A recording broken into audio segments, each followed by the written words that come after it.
ஜூலை மாதம் 6ஆம் தேதி வயநாடு மாவட்டத்தில் இருக்கிற வெள்ளமுண்டா கிராமம். மழை பெய்து ஓய்ந்த அந்த அமைதியான காலை வேளையே ஆயிஷா அம்மா தன் 2வது மகன் உமரை பார்க்க வருகிறாள்.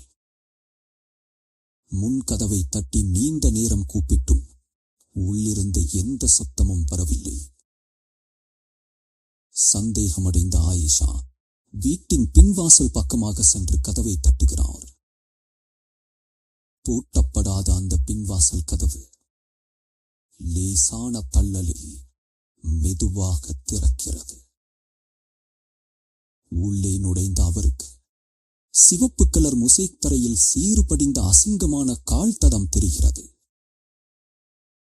சமையல் அறையை கடந்து ஹாலுக்குள் சென்றபோது மிளகாய் பொடியின் நிடி மூக்கை துளைக்கிறது. பதற்றமடைந்த ஆயிஷா ஓடிச் சென்று படுக்கை அறையை பார்க்கிறார். அங்கே இரத்த வெள்ளத்தில் தாய்மார்கள் அலறும் கொடூர காட்சி.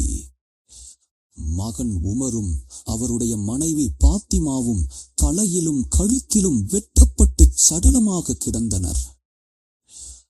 தகவல் அறிந்து வந்த போலீஸ் மூப்ப நாயை உள்ளே விட்டபோது மிளகாய் பொடி நெடியால் நாய் திணறி வெளியே ஓடியது. கொலையாளி தன் படயங்களை மறைக்க மிக திட்டமிட்டு மிளகாய் பொடியை தூவியிருந்தான். வீட்டிலிருந்து பாத்திமாவின் 8 சவரன் நகையும் போனும் மட்டுமே மாயமாகி இருந்தது. பணமும் மற்ற நகைகளும் அப்படியே இருந்தன. இது வெறும் நகை பறிப்பா அல்லது திட்டமிடப்பட்ட பழிவாங்கலா என்ற சந்தேகத்தில் விசாரணை தொடங்கியது. வயநாடு எஸ்பி கருப்பசாமி தலைமையில் 40 பேர் கொண்ட சிறப்பு போலீஸ் படை அமைக்கப்பட்டது. உமர் எந்த கெட்ட பழக்கமும் இல்லாத நல்ல மனிதர். அப்படி இருக்க அவருக்கு எதிரிகள் இருக்க வாய்ப்பில்லை என ஊர் மக்கள் கூறினர். சம்பவத்தன்று இரவு 2018 கேரளா பெருமழை தொடங்கிய நேரம். பயங்கர இடி மின்னலையும் மழையையும் சாதகமாக்கி அந்த மர்ம நபர் இருட்டோடு இருட்டாக வீட்டிற்குள் நுழைந்துள்ளான். போலீசார் காசர்கோடு, மைசூர், பெங்களூர் என பல இடங்களுக்கு சென்று தீவிரமாக விசாரணை நடத்தினர். ஆனால் எந்த கோணத்திலும் ஒரு சிறு தடயமும் கிடைக்காமல் விசாரணை முடங்கியது. வெள்ளமுண்டா கிராமமே தொடர் மரண பயத்தில் உறைந்து போனது. 70 நாட்கள் கடந்தும் கொலையாளி சிக்காததால் மக்கள் வீதிக்கு வந்து போராட்டம் நடத்த தொடங்கினர். அதே நேரத்தில் கேரளா வெள்ளமும் பெரிய சவாலாக உருவெடுத்தது. வேறு வழியின்றி போலீசார் பழைய இரவு நேர குற்றவாளிகளின் பட்டியலை தூசு கட்டத் தொடங்கினர். 3000 பேர் கொண்ட பட்டியல் படிப்படியாக சுருக்கப்பட்டு 283 பழைய குற்றவாளிகளிடம் தீவிர விசாரணை நடந்தது. 2 லட்சம் போன் கால்களின் டவர் டேட்டாக்கள் அக்குவேராக அலசப்பட்டன. இந்த நிலையில் 24 நாட்களாக சுவிட்ச் ஆஃப் செய்யப்பட்டிருந்த பாத்திமாவின் செல்போன் திடீரென ஆன் ஆகிறது. சைபர் செல் மானிட்டரில் சிக்னல் படிச்சிட்டது. சிக்னல் காட்டிய தொட்டிப்பாலம் பகுதிக்கு அதிரடி போலீஸ் படை விரைந்தது. செப்டம்பர் 18, 2018 அன்று ஒரு வீட்டை சுற்றி வளைத்து போலீஸ் கதவை உடைத்து உள்ளே நுழைகிறது. அங்கே எந்த பதற்றமுமே இல்லாமல் அமைதியாக நின்று கொண்டிருந்தான் அந்த கொடூர கொலையாளி. அவன் பெயர் விஸ்வநாதன், வயது 48. ஏற்கனவே பல கொள்ளை மற்றும் பாலியல் வழக்குகளில் சிறை சென்றவன். லோன் அடைத்தது, நகை மீட்டது குறித்து போலீசாரின் தோட்டா போன்ற கேள்விகளுக்கு முன் அவனால் பதில் சொல்ல முடியவில்லை.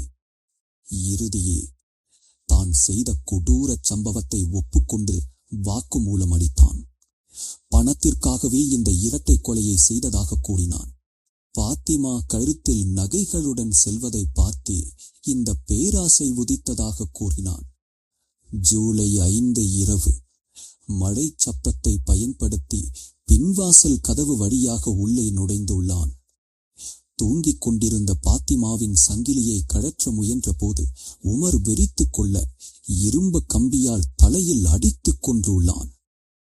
அலறிய பாத்திமாவையும் அதே கம்பியால் கொடூரமாக தாக்கிவிட்டு நகைகளுடன் தப்பியுள்ளான். போலீஸ் நாயை திசை திருப்ப சமையல் அறையில் இருந்த மிளகாய் பொடியை வீடு முழுக்க தூவிச் சென்றுள்ளான். விஸ்வநாதன் தோய்த்த சட்டையில் இருந்த இரத்தக்கரை உமர் பாத்திமாவின் இரத்தத்தோடு 100% ஒத்துப்போனது. 2020 நீதிமன்றம் விஸ்வநாதனுக்கு மரண தண்டனை விதித்து தீர்ப்பளித்தது. இந்த சம்பவத்தில் குற்றவாளிக்கு தூக்கு தண்டனை கிடைத்திருந்தாலும் நாம் கற்றுக்கொள்ள வேண்டிய பாடங்கள் சில உள்ளன. பகட்டான நகைகளை வெளிப்படையாக அணிவது பேராசை பிடித்த மனிதர்களின் கவனத்தை ஈர்த்துவிடும். இரவு தூங்கும் முன் வீட்டின் அனைத்து கதவுகளும் சரியாக பூட்டப்பட்டுள்ளதா என்பதை உறுதி செய்ய வேண்டும். தனிமையான இடங்களில் வசிப்பவர்கள் சிசிடிவி கேமரா, விளக்குகள் மற்றும் பாதுகாப்பு நாய்களை வளர்ப்பது அவசியம். வீட்டை நோட்டம் விடும் அந்நியர்களிடம் நமது பலவீனங்களை ஒருபோதும் வெளிப்படுத்தக்கூடாது. இந்த வழக்கை பற்றி நீங்கள் என்ன நினைக்கிறீர்கள்? உங்கள் கருத்துக்களை கீழே கமெண்ட் செய்யுங்கள். அடுத்த வீடியோவை சந்திக்கிறேன். நன்றி. பாய்.